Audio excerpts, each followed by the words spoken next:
Alright foodie fam, and welcome back to my channel JPM.Cuisine, where today we're going to be talking a little bit about the sous vide. But we're not going to really talk about which sous vide to buy as opposed to what items do you need to get when you purchase a sous vide. If you're interested in looking at videos on which sous vide to buy, the channel Sous Vide Everything has already gone through and tested all of the sous vide machines that are pretty much available on the market today, at least the popular ones. The Joule sous vide that I'm using, the one by Chef Steps, they do make a comment about the noise, and just so you guys get my opinion on it, or so you can get an additional perspective on it, it really doesn't sound louder than a fish tank. So if you have a fish tank, or if you've heard a fish tank, the little aerator within the fish tank, most of the noise that you're going to get from using this sous vide is from it just shooting the water around. It's not like it's making a hum or loud buzz or anything like that. You can just hear the water being agitated. But currently the one that I use is the Joule, and it's the one that's made by Chef Steps. It's one of the smaller sous vides on the market, and that's kind of one of the things that I like. It's got a magnetic base on it, so if you're considering getting a sous vide, you can see that this one is kind of tiny, and I ended up buying a special case just so I could travel with it in case I go to a friend's house or I want to take it on the road with me. But these $15 to $20 in price. They have all different kinds for all different sous vide models. I'll share the link to Amazon in the description if you guys are interested in picking up what I currently have. But just so you know, if you wanted a case, they have a case. They might come with their own cases. But if you do put it in the drawer, you can either put it away or you can put it in a case to kind of protect it. These are a little bit more expensive, so I'm going to get a case and protect mine. But I'm not going to talk so much about the Joule today as I am going to talk about the accessories for those of you who are going to get started doing sous vide. So when you look at the videos, when you look at the commercials or all the information online, basically all you need is a sous vide and a pot and some water. You also need some bags, either the vacuum seal or Ziploc bags, but those are going to be important for every time that you sous vide. So at a bare minimum, if you're planning on doing anything with sous vide, aside from the machine itself, you're going to need some kind of vessel that will fit the sous vide machine and whatever it is you plan to cook. You'll need a Ziploc bag or a vacuum seal bag or a plastic bag of some sort in order to put the food item in, meat or vegetable or whatever. And you'll also need water, of course. Whenever you're pouring any kind of water within the sous vide, you want to use hot water, number one, and you also want to make sure that you plug in your sous vide after you've already placed it in the water. So one note of safety: never plug in your sous vide in the wall and then put your device in the water, just in case there's either something faulty or something exposed within the wiring. Given that, I'm gonna move this to the side, and we're gonna talk about some of the products that you'll need specifically for the sous vide. So aside from the sous vide, the next important thing that you're going to need are going to be bags, okay? And you can either use Ziploc bags like I have here, or you can use off-brand zipper top bags. But you're going to want to use a freezer bag as opposed to a storage bag, because it's a little bit thicker and the seams hold up a little bit better to the different temperatures of water, whereas the storage bags, they're not as durable as the freezer bags. So if you're somebody who uses Ziploc, the blue bag, the one with the blue lid or the blue plastic zipper, that right there is the freezer bag, and the red and the green are going to be storage bags or sandwich bags, okay? So just so you don't make a mistake, or just so you're not confused, you really want to use freezer bags when you're doing sous vide, just because of the duration and the temperature. Let's get that out of there. Now, these are the ones that I typically use, but as I've already experienced in using a Ziploc bag, especially the freezer bag, I was cooking some pork belly for at least 12 hours or more, and I ended up having one of the seams bust on the side of the pork belly. So if you're going to use a Ziploc bag, you got to be careful when you're cooking for longer periods of time. Anything greater than 4 hours, I'd say you might either want to use 2 Ziploc bags, or you might consider getting some of those vacuum seal bags that have a much better seam on it, so you're not having to stop your cooking process and clean up all the water because the seasoning and the herbs and the oils and the butter have all escaped and are now making your sous vide, the internals of your sous vide, all nasty.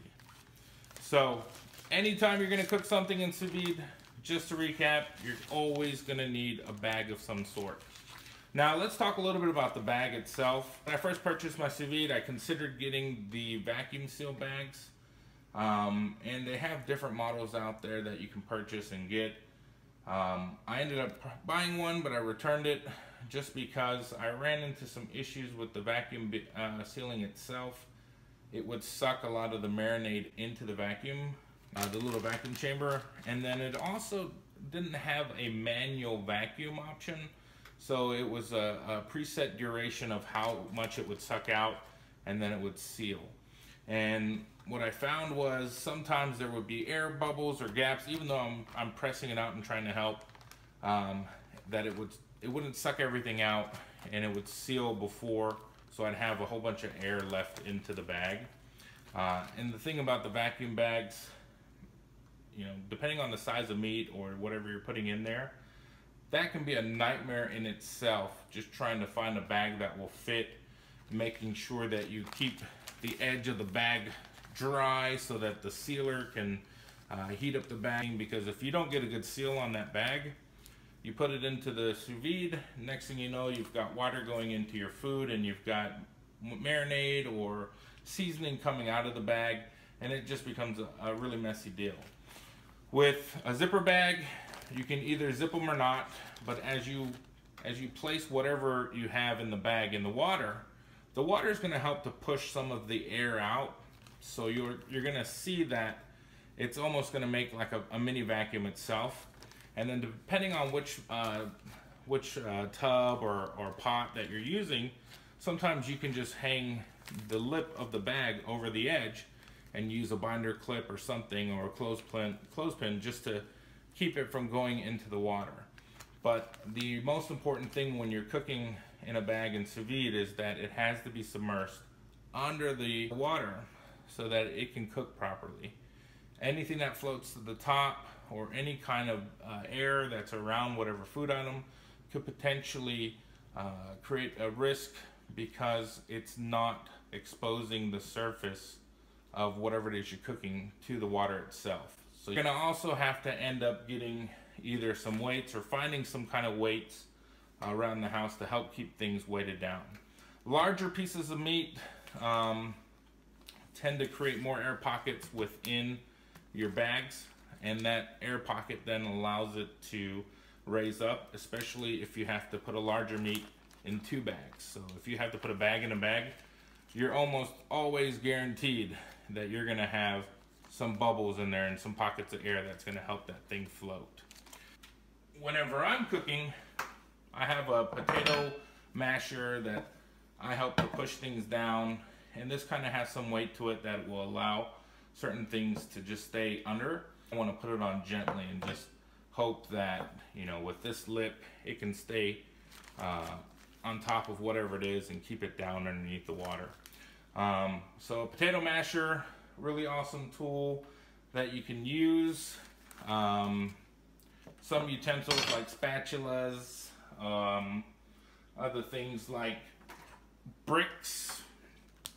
First wrap them in a bag or wrap them in saran or foil or something so that they're not exposed to the water. because these will turn into clay. But certain bricks you can get will help keep things underwater. And one other thing that you could purchase, let's see. So bricks will help keep things underwater.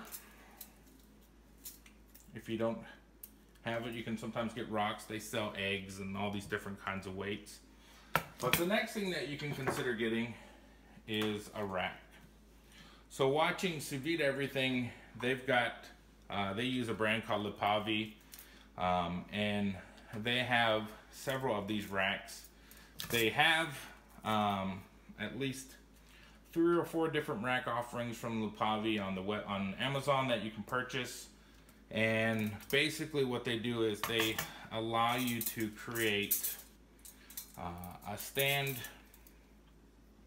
that you can put different sections in order to help keep meats separated. This is a 4-section rack, so I have 4 additional sections that I can put in there, and it just slides in, and this helps you to keep sort of your meat separated and to put them in vertically so that they can stay down easier. So you can put a steak here, here, and here, and you've got another one. You can put smaller pieces of meat, or you can. It's adjustable. So as you can see, you can put whatever you'd like in there. One thing to consider: large pieces of meat, again, that are double bagged, will create a pocket of air, and this thing isn't that heavy, so it's easy for this to get weighted down, or for this to float up, depending on your the weight of your meat or the air pocket.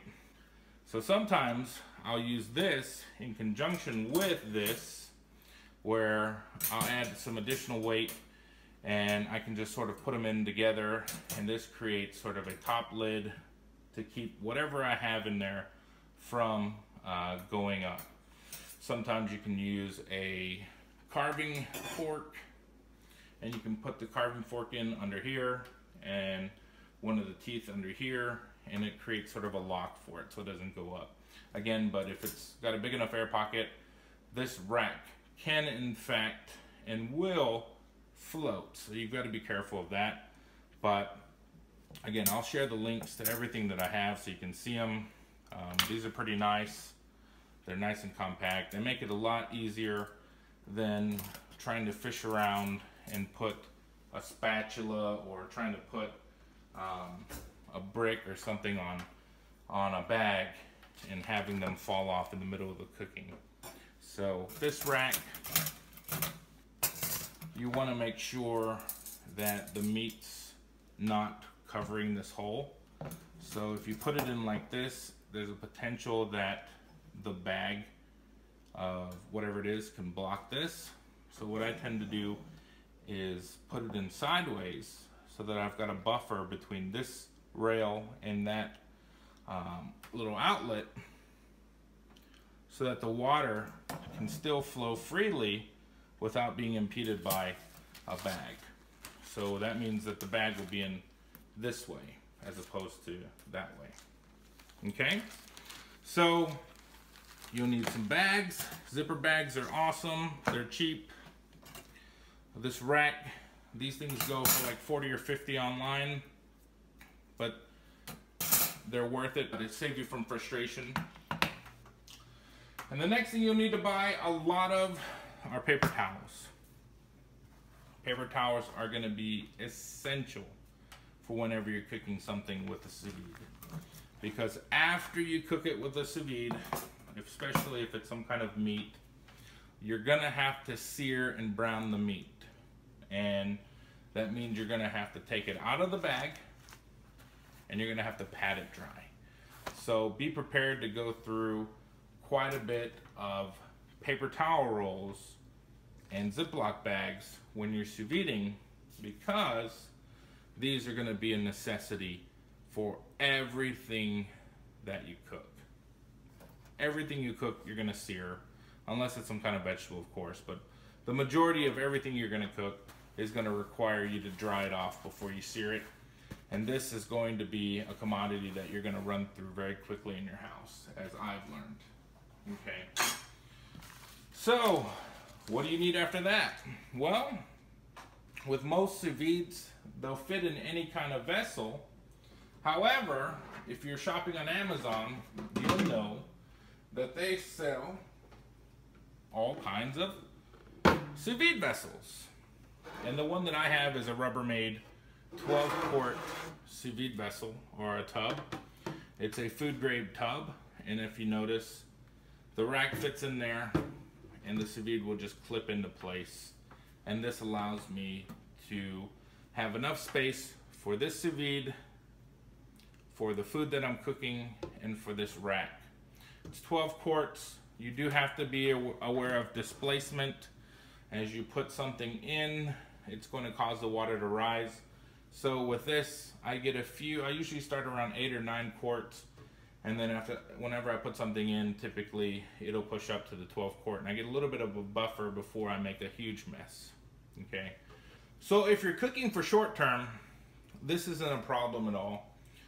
You won't have to worry about evaporation too much. It's only for when you're cooking for 24 hours, 48 hours, 36 hours, that you have a concern for evaporation where you have to continue to add water to it. Of course, not having a lid, the heat can escape from the top. And that's why you see a lot of people will modify a cooler in order to house their sous vide. But if you notice, this sous vide is one of the smaller sous vides on the market. So you'd have to manufacture it in a way that would allow for this clip or the larger clip that they sell, so that it wouldn't fall through the cooler after you've cut it. And for that, they sell custom lids. So on Amazon, you can go in and purchase a custom lid that has the hole cut out just specifically for your model. So as you're working on the sous vide in a tub, you can find the specific lid that will fit for your sous vide, fit over your sous vide, and allow you to cover the unit and keep moisture from evaporating as quickly as it would completely exposed. And these lids typically cost between $15 and $20 as well. The one negative about using a pot is that there's no way that you're ever going to be able to get a lid to fit on a pot with your sous vide in it, because there's no cutout for it. So the benefit of using or purchasing a tub and a lid is going to go very far. However, you'll have to be aware that the tub will need to be raised up off the countertop, because the tub's going to get hot. So you don't want to mess up any of your countertop with that. So to get started, after you purchase or determine which sous vide model you want to use, you'll need to make sure that you buy enough zipper bags or vacuum bags if that's the route you choose. And you need to keep stocked up on paper towels, because you're going to use those every single time you cook. The nice to haves are the tub and the lid and the rack inside.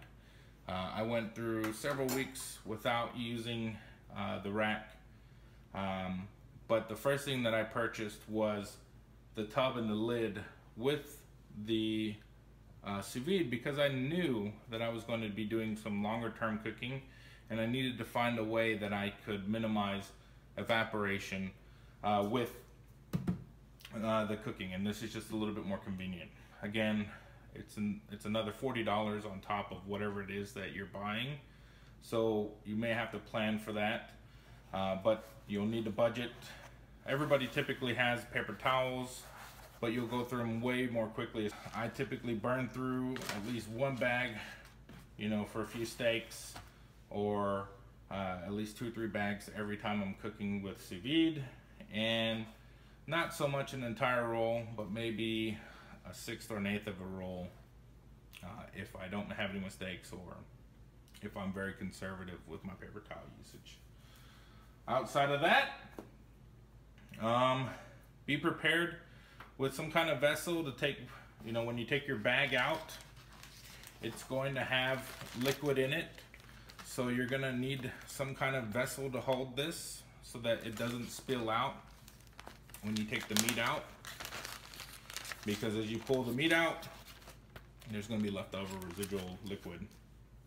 And it's kind of a pain to find somewhere to hold this. I mean, you can zip it up and put it in the sink. That's something that I do, but you may want to reserve the liquid that's in there, so you might end up pouring it out into a vessel. And then you'll need a plate to put whatever it is that you took out on so you can dry it. Sous vide everything uses a rack, but they also sear with the rack. That's the other thing I didn't talk about is searing. I don't use the butane or the propane sear-all or torches because I don't like the way it tastes. It tastes a lot like gas. So for me, I just put some butter in a cast iron skillet. I heat those up, and then I take whatever is out of the sous vide, pat it dry, and then I cook it immediately in the cast iron skillet, usually around 50 or 60 seconds per side, and then take it out. You don't really have to let it rest because it's been cooking slowly, but I'll let it rest for a little bit so I can either cook the second piece of meat or get everything else ready for plating, and then I'm done from there.